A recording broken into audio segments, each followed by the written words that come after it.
साला कितनी खुशी होती है ना जब 10 दिन की छुट्टी पे घर आते हैं। कभी बुआ के घर तो कभी मौसी के घर, कभी इधर तो कभी उधर। कभी खुद को समय दे ही नहीं पाते, मिलते ही रहते हैं जिंदगी भर लोगों से। लोगों से मिलने के चक्कर में कभी खुद से मिल ही नहीं पाते हम। फौज में काम करते करते हम इतने सिंसियर हो जाते हैं कि पब्लिक ठगना स्टार्ट कर देती है। 10 का सामान 20 रुपए में बेचते हैं दुकान वाले। कनपट्टी के पास 6 बाल देखे नहीं कि सामान का रेट बढ़ जाता है, क्योंकि वे जानते हैं कि ये फौजी लोग हैं, बार्गेनिंग करना नहीं जानते। और सच कहें तो हमने कभी मोल भाव करना सीखा ही नहीं, बस हर सिचुएशन में एडजस्ट कर लेते हैं। जो दोस्त हमें दोस्त समझते थे, आजकल वो हमें कैंटीन समझने लगे हैं। लीकर कार्ड और दारू से ज्यादा हमें किसी ने समझा ही नहीं। एक तो कभी किसी का फोन नहीं आता है, और फोन आता भी है तो सिर्फ ग्रोसरी आइटम के लिए। किसी को फेयर लवली चाहिए तो किसी को हॉर्लिक्स, तो किसी को अमेरिकन टूरिस्ट का बैग और किसी को स्पोर्ट शूज।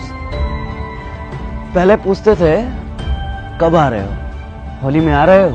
अच्छा, होली में आ रहे हो तो एक मेरे लिए आरएस लेते आना। वैसे भी बिहार में दारू बंद है और कैंटीन के दारू में बहुत नशा है। 4 दिन तक सोते ही रहते हैं। अभी घर पे 4 दिन ठीक से पहुंचे हुए होता नहीं है कि जनता सवाल पूछना शुरू कर देती है। कब जाना है? कब की ट्रेन है भाई? कब जा रहे हो? इतना सवाल तो साला खुद से हमने कभी पूछा ही नहीं जितना बगल वाले पूछते हैं। एक तो कम उम्र में ही आ जाते हैं डिफेंस लाइन में और कट जाते हैं सोशल लाइफ से। कभी किसी के शादी में नहीं जा पाते, कभी किसी के फंक्शन में नहीं जा पाते। शिकायतें सबको रहती हैं कि हम नहीं आते हैं, पर क्या करें, अपनी जिंदगी को बस एडजस्ट कर लेते हैं।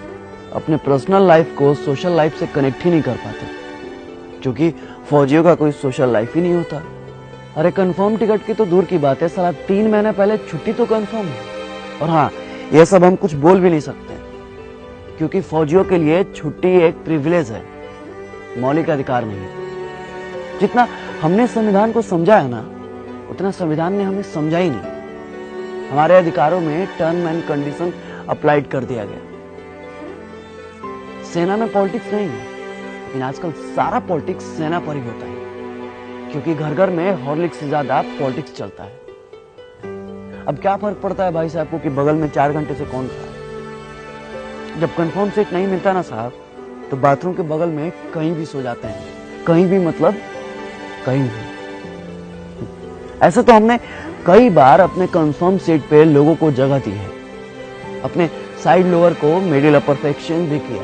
कई बार तो हम खड़े भी हो जाते हैं, मगर दिमाग नहीं लगाते, जज्बात को समझते हैं।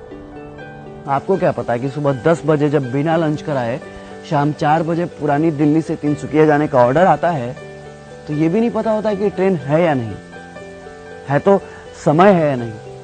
बस हाथ में वारंट का एक हर्रा पन्ना होता है जिसमें फ्रॉम और टू लिखा होता है। ये नहीं लिखा होता है कि किस ट्रेन से जाना है और ये रहा आपका कंफर्म सीट नंबर। बस चल देते हैं जय हिंद बोल के।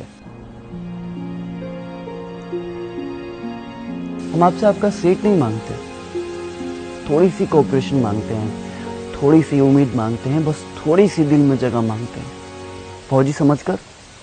क्योंकि फौजियों के लिए तो सारा मुल्क अपना है। ये थोड़ी सी सिंपैथी ना किसी एलोपैथी से ज्यादा काम करती है साहब। इसलिए अपनों से गुजारिश है कि अपनों के लिए अब कभी भी ट्रेन के या बाथरूम के कहीं भी कोई फौजी भाई मिले ना, बस दिल के कहीं कोने में थोड़ी सी जगह दीजिएगा। जय हिंद, जय Bharat. If I die in a war zone, box me up and send me home. Put my medals on my chest till my mom